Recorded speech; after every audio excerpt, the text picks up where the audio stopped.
Hi, Bulldogs! I know we only have a few short minutes with you today, but we wanted to make sure we discuss the importance of Martin Luther King Jr. and what he stood for. Dr. King was an American Baptist minister, activist, and political philosopher who was one of the most prominent leaders in the civil rights movement from 1955 until his assassination in 1968. King participated in and led marches for the right to vote, desegregation, labor rights, and other civil rights. On October 14, 1964, King won the Nobel Peace Prize for combating racial inequalities through nonviolent resistance.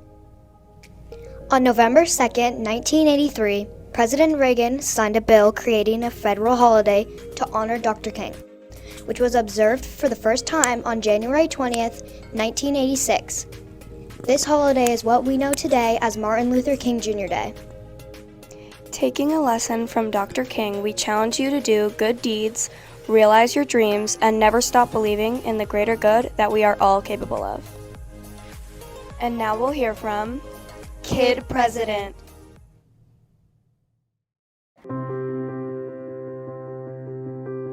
It's funny to think about because now we know his name so well, but at one time he was just a kid.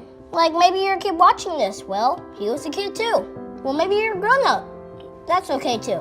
Former kids are welcome here. I don't discriminate. Martin Luther King grew up to be a great man, of course, but things weren't all that great in the world while he was growing up. Not everybody was treated like they were somebody, and I believe that you should treat everybody like it's their birthday, but they didn't do that. People looked at the color of their skin, and that's how they decided if they were friends or not. Not cool, man. That didn't make him feel good. That didn't make anybody feel good. But his parents helped him grow up. He went to church. He learned about love. He grew up to be a minister to help a lot of people. He did all sorts of cool stuff. He helped a lot of people learn about love too. But still, he looked around and said, things should be better. He wanted to change things, so he did stuff. He decided, instead of spreading the hate, he would spread the love. He wanted to bring people together. Where people were hurting, he stepped in to help. He marched with them. He walked with them. He walked arm in arm with everyone. And sometimes it didn't go well, but he kept going. Sometimes he ended up in prison, but he kept going. Some people didn't like him, but he kept going. Some days were hard, but he kept going. Love does that. It just keeps going, even when things are dark. And, well, I don't like this part of the story, but things did get pretty dark. Someone who didn't agree with him shot him. He died in April 1968.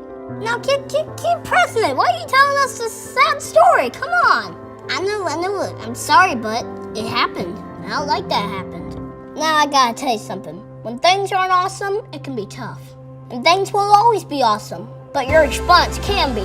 Martin Luther King's response? It was awesome. Today, I just wanted us to think about this. Isn't it cool that we can change things? Like any of us, anybody. He dreamed and he changed things. And he dreamed and he kept sharing his dreams. They became not just his dream, a lot of people's dream. Like this one. I have a dream that little black boys and black girls will join hands with white boys and white girls and become sisters and brothers. That's a pretty good dream. Let's dream like that. That could change things.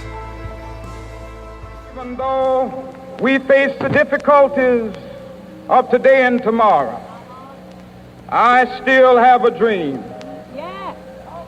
It is a dream deeply rooted in the American dream. I have a dream that one day this nation will rise up and live out the true meaning of its creed. We hold these truths to be self-evident, that all men are created equal.